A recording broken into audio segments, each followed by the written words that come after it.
Begini, saya jelaskan dulu. Ini beberapa level-level yang perlu kita lalui ya. Ya. Ini jelas nggak? Pertama adalah ingkar. Kita tidak percaya. Ya. Jadi syak itu, ragu-ragu ini adalah level kedua. Menurut René Descartes, syak itu adalah pintu gerbang menuju pengetahuan.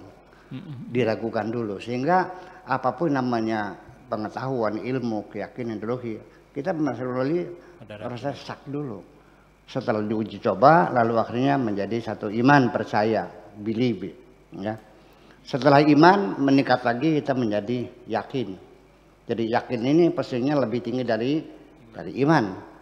Setelah iman, yakin, karena alladzina yu'minuna bil ghaibi wa yuqimuna sholata, dan akhirnya wabil akhiratihum yuqinun. Yakin itu yang lebih tinggi lagi. Nah, kemudian atas yakin, ilmu yakin, keyakinan yang didukung dengan keilmuan. Kemudian ainul yakin, itu keyakinan yang didukung dengan eksperimen, dengan dilihat sendiri, diuji coba dan sebagainya. Nah, kalau sudah hakul yakin, ini sudah puncak suatu keyakinan. Ya, yang tertinggi adalah hakul yakin. Jadi artinya bahwa seseorang yang ketika dalam keraguan itu jangan dulu disalahkan. Yang salah itu ketika keraguan itu berkepanjangan. Ya, jadi ketika ada orang ragu, itu biarkan dalam proses itu. Kita jalannya aja apa adanya, tetapi segera diselesaikan, iya atau tidak. Ini ada laki-laki melamar anak perempuannya, mau bilang iya bagaimana, bilang tidak, mana ragu-ragu, akhirnya tidak ada keputusan dan nggak jelas gitu. Nah, maksud saya bahwa yang jadi masalah adalah keraguan yang berkepanjangan dan akhirnya tidak bisa mengambil keputusan yang pasti. Mengapa jadi berkepanjangan? Karena konflik internal yang ada dalam dirimu seimbang. Dua pasukan tentara yang sama kuatnya, perangnya nggak selesai-selesai. Jadi teorinya begini. Ketika terjadi civil war, perang sipil, perang saudara, seperti di Lebanon antara kelompok kanan, kelompok kiri, sampai 11 tahun lamanya. Terus perang saudara. Sampai tidak ada rumah di Lebanon yang nggak bolong temboknya karena mortir. Ya hancur-hancuran semuanya.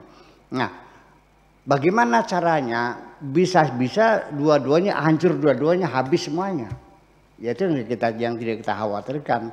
Makanya bagaimana untuk mengatasinya? Ya kalau keduanya memang seimbang, kita ke belakang dulu.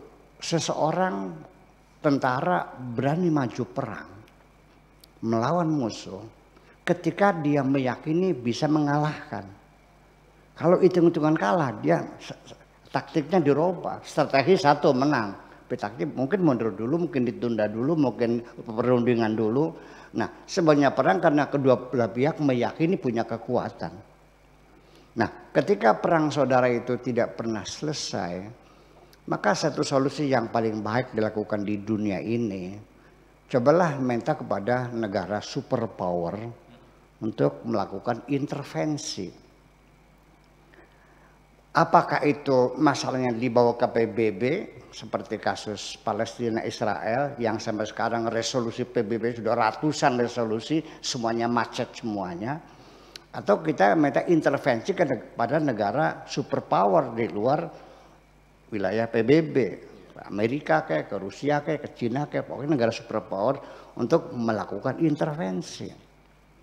Sifatnya bukan menciptakan perdamaian di tengah-tengah, tidak, tapi mendukung salah satu faksi yang bertempur itu, diperkuat untuk melemahkan musuhnya. Ketika yang satu sudah kalah, barulah terjadi perdamaian. Kalau yang kalah pasti akan menerima perundingan, pasti akan menerima gencatan senjata, penerima pasti menerima asas toleransi dan sebagainya, semacam itu. Nah, pertempuran di dalam diri kita ini melalui teori dari psikoanalisis Sigmund Freud sendiri, itu adalah pertarungan yang terjadi, dorong tarik yang seimbang antara ego dan id. Nah, dalam bahasa Arabnya kalau ego itu namanya al-ana,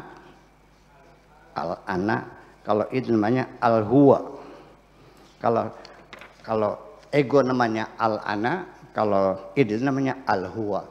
Sedangkan super ego istilahnya itu al-anal a'la.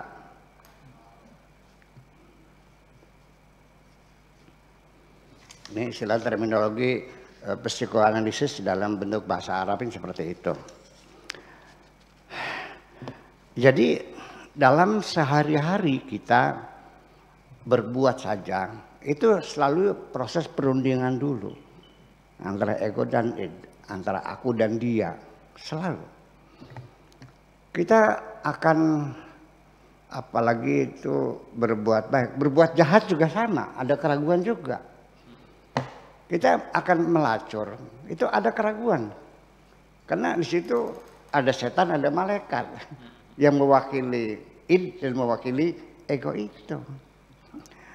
Kata setannya, sekarang aja deh, mumpung tuh masih baru tuh, pendatang baru, newcomer tuh, ya kan gitu. Ya, kata malaikat, jangan dong, ini kamu kan tokoh masyarakat, masa lagi begitu kan nggak pantas. Mentah lagi, ini malam hari nggak ada yang tahu dah. Ini kan Surabaya, kamu kan nggak tahu, kecuali kalau di Indramayu. Kata malaikatnya, lagi banyak penyakit aja. Mentah lagi. Kata setannya, pakai kondom aja, nggak apa-apa kok. Ya, kata malaikatnya, kondom sekarang banyak yang bocor. Ya, mentah lagi. Kata setannya, didobel aja kondomnya.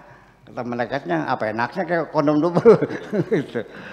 Terjadilah itu, artinya itulah terjadi keraguan-keraguan, dan sekalipun nantinya itu mungkin tidak melacurnya, tetapi ketika keputusannya itu bukan mendukung kemalaikatan yang mencegah kejahatan, tapi tetap menimang keraguan itu, ketika sekalipun tidak terjadi melacurnya, tapi penyesalannya berkepanjangan. Setan terus menggoda, goblok lu, kesempatan dibuang-buang. Semacam itu. Kemudian juga, nah makanya ketika ada satu keraguan semacam itu, ketika meh itu hampir-hampir ya, ketika Anda kalah, cobalah jangan segan, jangan malu, cobalah minta intervensi dari negara superpower. Kalau dalam perang saudara, siapa superpower yang ada di alam dunia ini? Adalah Allah Subhanahu wa Ta'ala. Panggillah nama Tuhan, ya Allah, tolonglah. Ini persoalan keraguan dan kebimbangan ini secara khusus di dalam Al-Quran diturunkan satu surat Al-Quran. Karena saking pentingnya kita melawan keraguan ini, itu surat An-Nas. Qul a'udzu birabbin nas, malikin nas, ilahin nas, min syarril waswasil alladzi yuwaswisu.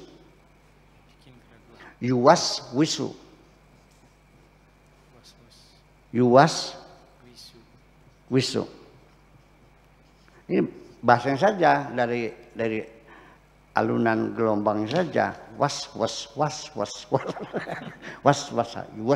Ini bahasa Arab ada apa namanya filosofis bahasanya ya. Kalau walaili idza as lembut kan, begitu dentuman padam dam alaihim rabb padam dam ini as ini artinya melelahkan sekali. Alladzi yuwaswisu fi sudurin nas, yang selalu membuat was-was. Sholat saja lelah kita kalau sudah was-was tuh. 2 rakaat atau 3. Ya kan gitu. Kita selalu menghadapi was-wasan macam itu.